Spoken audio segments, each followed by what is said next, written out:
Welcome to The Sacred Sofa, a podcast where we explore all things theology and therapy. I'm your host, Grace Brown, registered psychotherapist with Journey with Grace Counseling Services, also certified Canadian counselor. And I'm Brad Watson, author and pastor of Nexus Church. Welcome to The Sacred Sofa.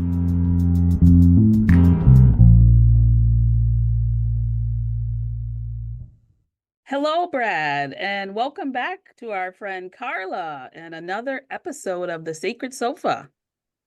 Good morning, Grace. Good morning, Karla. Good morning. We're delighted to welcome you back, Karla. And for those who might be listening for the first time, just maybe give a reintroduction of yourself, would you please? Sure thing. I'm a pastor and certified spiritual director. You can find more about me at karladrader.com. And as a spiritual director, most of the time I meet one-on-one with people, and I do run some spiritual direction groups too. I really like to call what I do spiritual accompaniment because the word direction can be misleading. If there's any direction happening, it just might be me directing our attention to where God might be at work in the person's life.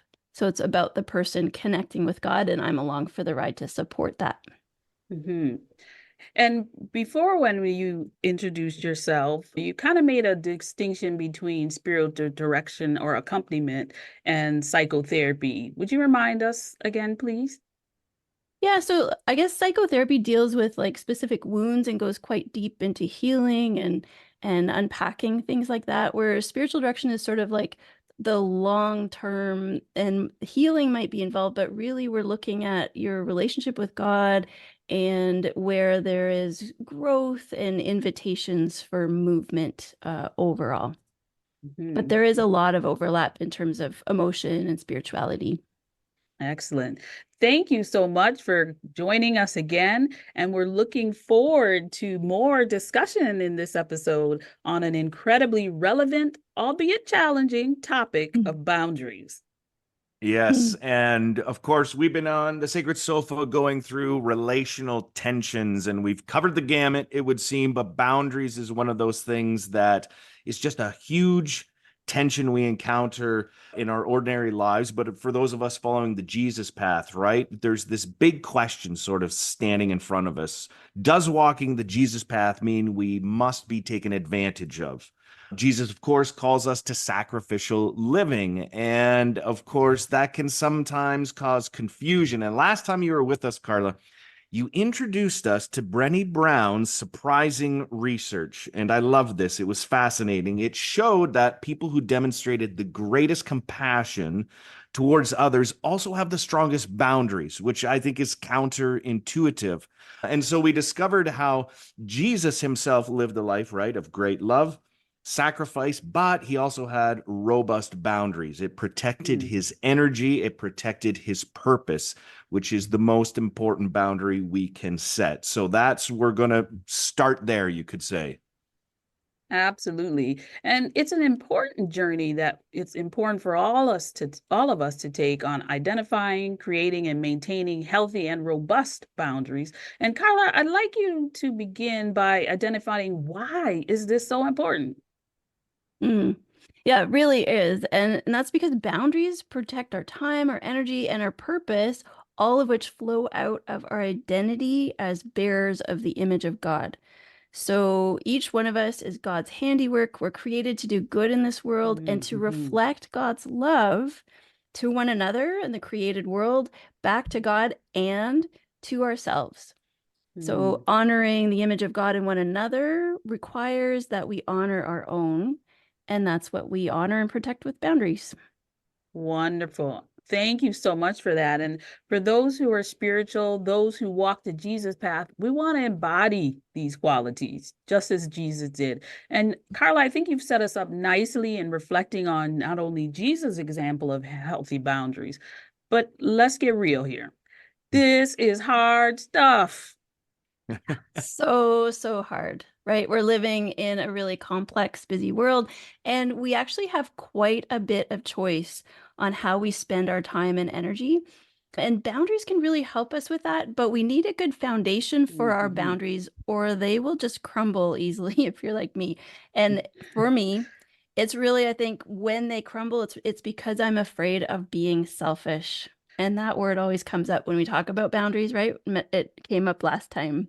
Ah, yes. Often when I work with clients, the first response to working through their discomfort of boundary work is fear. Fear of being selfish or being labeled as selfish. Mm. And Brad, I just want to invite you into this part. Do you encounter this at all? People being worried about being self-focused? Well, yeah, I find it a lot actually happens when people start to feel negative emotions about the work or things that they're doing. Hmm. So people can start becoming embittered with other people, and they're wondering why something that they did maybe for a while suddenly feels negative and awful. I'm Hmm. volunteering, I'm doing this, and it started out as this great thing, something I was passionate about, but now something's been lost. And a person might be encountering, why do I feel so bitter towards that person? Or why am I feeling so constantly tired about Hmm. this? And I think the balance for them, and this is where it comes back to you, Karla, is them either living with, okay, I guess I have to feel embittered because I would rather live with that feeling than be labeled selfish. Keep doing the work, even if I feel really awful inside, because I'm so scared of that selfish word. So Mhm. I think people, there's a lot of things mixed up in there, but I get very interested when people would rather live with an embittered spirit than possibly face the selfish label. That's fascinating to me. So, given that, Karla, can you help us here? You've talked about boundaries, and your sermons as of late have been about this, and they've been wonderful. Can we at least start with a definition of boundaries? Like, what are we actually talking about? Yeah, so Cloud and Townsend define boundaries as the mental, physical, emotional, and spiritual property lines that help us distinguish what is our responsibility and what isn't. Mhm. So just Hmm. simply they're how we communicate with others about what's okay and what's not okay with us. Right. So that's a great framework then. So let's try to fit where selfish comes in, right? Because we can all want strong boundaries, but and the thing is, it can be internal. It might not be somebody Mm. saying to us, you're being selfish. It's that other voice inside our head Mhm. going, oh, you'll be selfish if you don't do this or whatever. So can we talk about how to identify, like, what are we even talking about with selfish? Maybe the two of you could speak into that. Mhm. I'll start. Yeah, Brad, to your point, when I'm working with clients, I invite them to know and understand that whenever we set boundaries, there's going to be resistance. Sometimes the resistance is internal. You just referenced it, that, Brad. Am I going to be selfish? Are they going to be mad at me? Like there's this internal dialogue that starts to happen that can interrupt our ability to create and maintain that boundary. Often the resistance is external, being Hmm. labeled selfish or being Hmm. labeled something that, doesn't align with our values. And that fear of someone's response can absolutely interrupt the ability to hold healthy boundaries. But for Mhm. me, in its basic form, to be selfish in definition and practice, selfishness is when the focus is on me at the exclusion of others. And Hmm. Karla, I like how you described it before. Would you like to expand on that a bit more, please?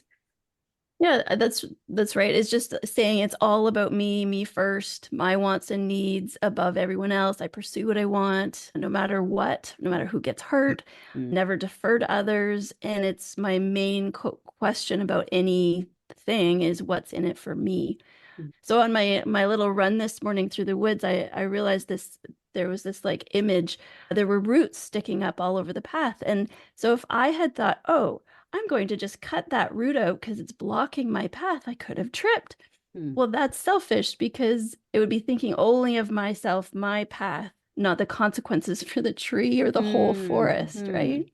That's beautiful imagery there. Absolutely. So we don't want to be selfish, but like we were saying, like the fear of being selfish can be paralyzing and trap us in a situation we actually shouldn't be. I just thought that Christian or selfishness is like Christian kryptonite. So if you can actually make a Christian feel selfish, you can probably bend them to your will because we're so concerned Mm. about Hmm. looking selfish. Hmm. I wonder though if there's a certain place for acknowledging that maybe we are sometimes, like there's part of us that's kind of anxious about getting our needs met. And we think, in a selfish world, how else am I going to do that?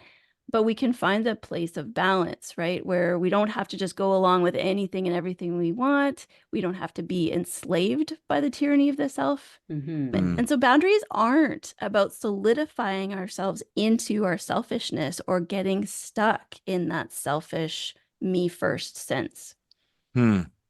What really jumped out to me is that question from Allison Cook, what's in it for me? And how often when we're reflective, that can be our first impulse, right? Whether it's a social engagement, do I want to go out? Well, what's in it for me? Or a volunteer thing or whatever it is. So I love the idea of that being front center. What's in it for me? That helps me really frame selfishness.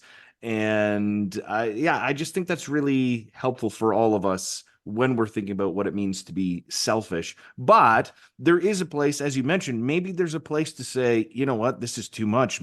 Maybe something does need to be in this for me in order to make it worthwhile. But I don't know. That's where things start to get complicated. For instance, Karla, you mentioned personal hygiene in your sermon you did about this. So, and I think that's a great analogy for it. So maybe you could speak to that analogy. It might give some skin and bones to this what's in it for me thing. Mm-hmm. Yeah, for sure. So I did use the example of personal hygiene because it's self-care. So with any self-care, it's true that you reap a benefit, but we actually all do. So we really appreciate, when you shower and get dressed, you wash your hands. We love that you're hydrating and feeding yourself so you're not hangry. Mm-hmm. We all benefit from that. So just similarly, boundaries take care of your soul, and we all benefit. So it's not necessarily selfish to take care of yourself. Mm-hmm. And even that question, like, what's in it for me, to start there, but then we like expand and say, oh, like, could myself be there for others? Mm-hmm. Yeah, and that analogy really got me thinking, because there could be something like initially, like let's say you go to serve at a soup kitchen, and it might initially be like, hey, this is strictly for others, but then you realize, if you're reflective, you know what, there's something also in it for me. This Mm-hmm. might make me Yeah. feel good, give me some meaning, and it doesn't have to be this either or. And I Mm-hmm. just really like that personal hygiene thing. If I'm showered, shaved, I probably feel decent about myself going out in the day. I'm not wearing track pants, whatever, but it's also a benefit to others. So I really like that analogy. Me too. And you've set us up nicely, Karla, with some brief connection to the importance of our own self-care and how it impacts our relationship with others. I mean, who can't relate to that hangry concept? It's like, bring snacks, please, on our adventures, and when one has regular practice of self-care, it can make room to care for others.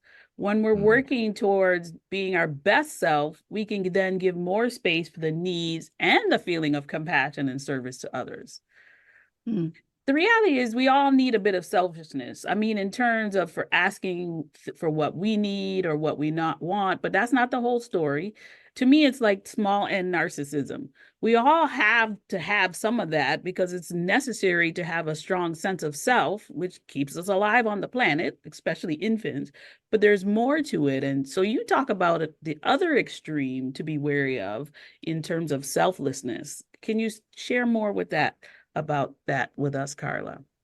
Yeah, it feels a little strange to be making a case against selflessness, because ultimately I believe that this is where we're all headed. Like, someday the Jesus path will lead us to a place of complete, holy, loving reciprocity where God's kingdom comes in its fullness. And I believe that we can welcome that even now. Just that while lots of us might actually have a strong sense of self, lots of us do not. And some of us have been specifically taught not to have a strong self at all.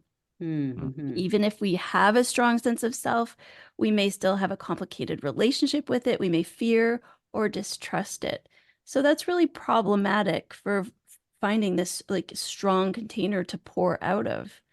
So I believe there's this kind of selflessness that completely denies and betrays the self, leaving it behind. But there's also a kind of selflessness that welcomes and includes the self while moving beyond it. And then that's pouring out of it. Because we Yeah, do so need to be, go ahead, Brad.